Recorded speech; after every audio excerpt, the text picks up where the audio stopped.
तरीके से ये सपोर्ट आप कर रहे हो? देखिए, जब मुझे जो ऑर्गेनाइजर हैं हिना कौसर, उन्होंने जब मुझे ये बताया कि कुछ फिजिकली मेंटली चैलेंज बच्चों को भी बुलाया जा रहा है और ये जो ब्यूटी कॉन्टेस्ट है ये सिर्फ मिस के लिए नहीं है, मिसेस के लिए भी है। Miss, mister, Mrs. क्या होता है कि हमारे देश में एक रिवायत बन गई है जिसका मैं बिल्कुल हामी नहीं हूं कि अगर शादी हो गई है तो शादीशुदा जिंदगी जो है महिला के लिए वो चार दीवारी है, घर की चूल्हा है, चौका है, बच्चों की परवरिश करना है, खाना बनाना है। ऐसा नहीं है, उसके बाद भी जिंदगी आगे है। आप भी ब्यूटी कॉन्टेस्ट में हिस्सा ले सकती हैं, आप भी यश कमा सकती हैं, आप भी ख्याति प्राप्त कर सकती हैं। तो उन्हें आगे आने का मौका दिया जा रहा है। तो इस बात की मेरे दिल में बड़ी कदर हुई। बच्चों को बुलाया है और जो शादीशुदा महिलाओं को बुलाया है, ये मुझे लगता है कि एक बहुत ही पॉजिटिव बात है। क्या होता है कि देखिए, अरमान तो सबके दिल में होते हैं, पूरे नहीं होते हैं कि अब शादी हो गई है, बच्चे हो गए हैं, बच्चों को बड़ा करना है, पति की सेवा करनी है, किचन संभालना है।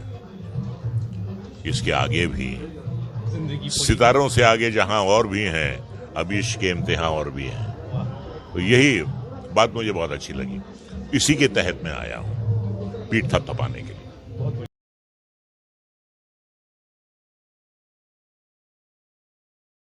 जरूरतमंदों को और ऐसे लोगों को जिन्होंने सपने देखे थे अपने आप को ग्लैमर फील्ड में लाने के लिए, और मेरा एक अरमान शुरू से रहा था लोगों के लिए कुछ करना।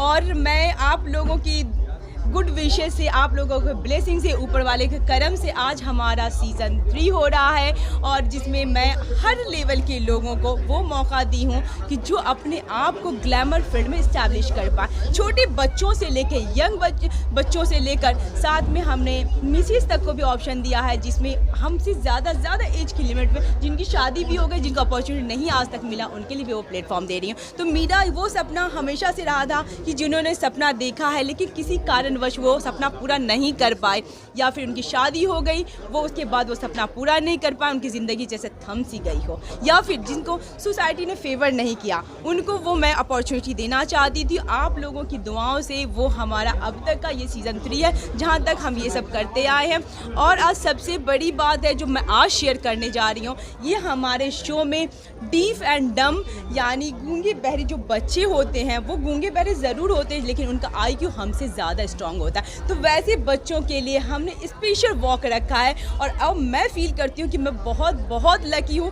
कि हमारे शो में और मुझे मौका मिला ऐसे बच्चे को अपने रैम्प पे मौका देने का, रैम्प शो करवाने का। They all are very excited. वैसे बच्चे हमारे लखनऊ से आए हैं और हमने उसके लिए सारे एक्सपेंसेस खर्च पॉकेट से हमने खुद किया है, लाइक उनका ट्रैवलिंग, होटल स्टे, फूड और हर कुछ देने की हमने कोशिश की है। तो ये हमारा सौभाग्य रहा। Thank you so much. आज मदर्स डे है, आप भी एक बच्ची की माँ हैं, तो कैसा महसूस कर रही हैं आज के दिन? सच कहूँ तो मैं एक चाइल्ड आर्टिस्ट रही थी, उसके बाद मेरी माँ को ये फील्ड पसंद नहीं था, जिसकी वजह से मुझे ये फील्ड मैं खुद छोड़ी। और सच बताऊं तो मैं ज़िंदगी में कोई ऐसा काम नहीं करना चाहती हूँ जो मेरी माँ को नहीं पसंद। तो माँ से मेरा इमोशनल इतना टच है कि आप माँ की बात बोलते हो, आज मैं वो माँ वाली फीलिंग, सिर्फ एक बच्चे की माँ वाली फीलिंग नहीं फील कर रही हूँ। यहाँ जितने कंटेस्टेंट हैं मैं उनकी माँ समान फील करती हूँ। जैसे एक माँ बच्चे को बड़े होते देख कर खुश होते हैं, उनकी कामयाबी से खुश होते हैं, तो आज मैं फील कर रही हूँ, मैं एक माँ समान फील कर रही हूँ कि हमारे जो मॉडल्स, हमारे जो बच्चे वो बहुत अच्छा फील करने वाले हैं। तो ये मेरे लिए और एक बहुत लकी और